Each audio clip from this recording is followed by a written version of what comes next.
श्रावण के महीने में जब तुम 2 लोटा जल चढ़ाने के लिए जाओगे,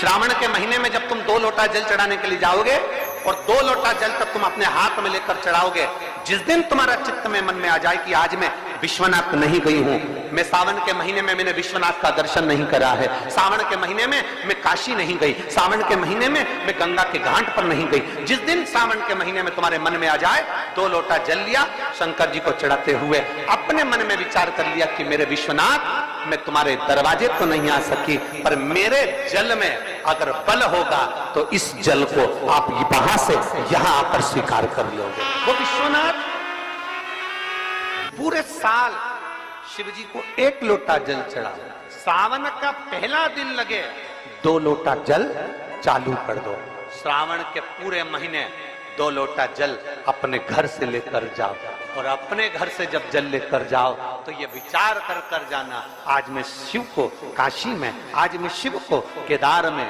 आज शिव को अमरनाथ में, आज शिव को भीमा शंकर में, आज शिव को मल्लिकार्जुन में। और फिर निवेदन करूंगा, जिस बहन को 19 और 20 साल तक भी औलाद नहीं हुई हो तो कृष्णेश्वर महादेव का नाम लेकर 2 लोटा जल तुम्बकेश्वर महादेव का नाम लेकर चढ़ा कर देखना, सावन के बाद में बाबा संतान जरूर देगा, झोली जरूर भरेगा।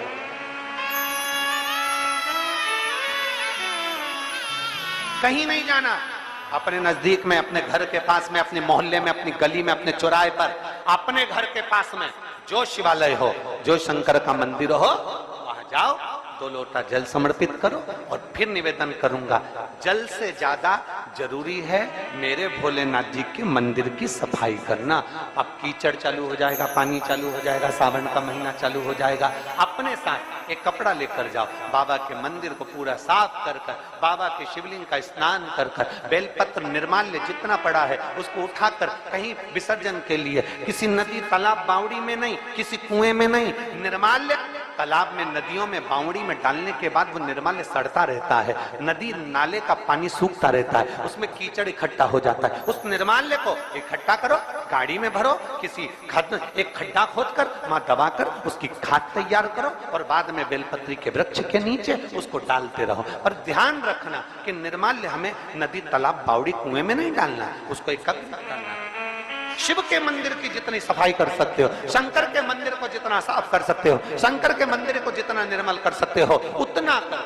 अपने मन में एक भाव बना लो, जैसे भगवान विष्णु ने एक भाव बनाया था, सावन के महीने में 108 कमल के पुष्प शंकर जी को दूंगा। पार्वती जी ने भाव बनाया था, श्रावण के महीने में शंकर जी को 2 लोटा जल समर्पित करूंगी। माता सती जो भगवान शंकर की अर्धांगिनी रही, उन्होंने भाव बनाया था, मेरे देवादिदेव महादेव को रिझाने के लिए मैं भगवान शंकर की 108 वृक्ष लता से स्नान कराऊंगी। ये अपने भीतर एक संकल्प अपने भीतर लेना है कि श्रावण के महीने में हमें शिव को कैसे रिझाना है,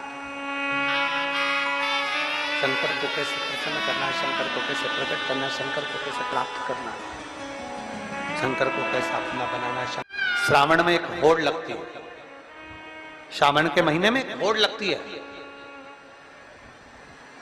श्रावण के महीने में एक होड़ लगती है। मैं 1000 बेलपत्र शंकर भगवान को चढ़ाऊंगी। अभी अभी आप भी सुनते होगे, बोलो तो सही जरा, विधि सवाल बोलो, सुनते हो कि नहीं सुनते? अरे बोलो तो जम के, सुनते हो? कोई कहेगा 1.25 लाख बेलपत्र चढ़ाऊंगी, 1000 बेलपत्र चढ़ाऊंगी, 108 बेलपत्र चढ़ाऊंगी, 500 बेलपत्र शंकर जी को चढ़ाऊंगी। शिव महापुराण में ये कहीं पर नहीं लिखा कि आप शंकर भगवान को 1.25 लाख बेलपत्र चढ़ाओ कि 50,000 चढ़ाओ। शिव महापुराण में इतना जरूर लिखा है कि अगर आपने अपनी जिंदगी में एक बेलपत्री का पेड़ लगाया है तो 1 बेलपत्र चढ़ाने के तुम अधिकारी हो। किसी का लगाया पेड़, किसी का बड़ा सारा वृक्ष, और तुम्हारा मन कर गया 1.25 लाख बेलपत्र चढ़ाऊंगी, उस बेलपत्र के सारे पत्तों को, सारे पत्र को तुमने तोड़ लिया, शिव जी को समर्पित कर दिया। बेलपत्र का वृक्ष भी सोचता है जिंदगी में एक पेड़ ना लगाया, जिंदगी में एक वृक्ष ना लगाया, जिंदगी में वृक्ष को कटवाया पर लगाया नहीं, और वृक्ष लगाया नहीं और बेलपत्री का पत्ता तुम शिव जी को चढ़ाओ, मेरा ओघड़ दानी स्वीकार नहीं करता।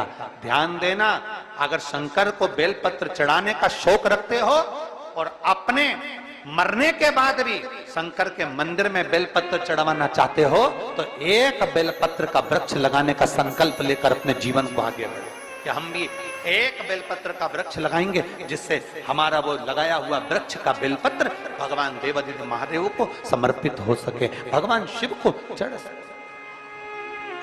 एक संकल्प अपने भीतर होना चाहिए। एक नया ट्रेड आ गया, एक नया क्रम चालू हो गया, 1.25 लाख बेलपत्र चढ़ाएंगे।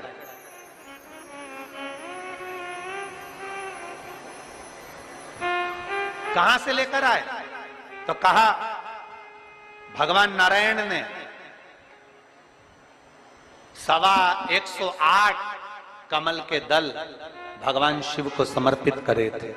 108 कमल के पुष्प भगवान नारायण ने समर्पित करे थे, तो हमने वहीं से ये नियम ले लिया कि 108 बेलपत्र, 108 पुष्प हम भगवान को देंगे। शिव महापुराण की कथा कहती है जरा नारायण भगवान की कथा को तो उठाओ, पहले भगवान के विष्णु पुराण का स्मरण करो। स्वयं माता लक्ष्मी जी से भगवान नारायण कहते हैं, लक्ष्मी आज मैं एक सावन के महीने में संकल्प ले रहा हूं कि 108 कमल के पुष्प शंकर भगवान को दूंगा। तो लक्ष्मी जी ने पूछा, नाथ 108 कमल के दल रोज कहां से आएंगे?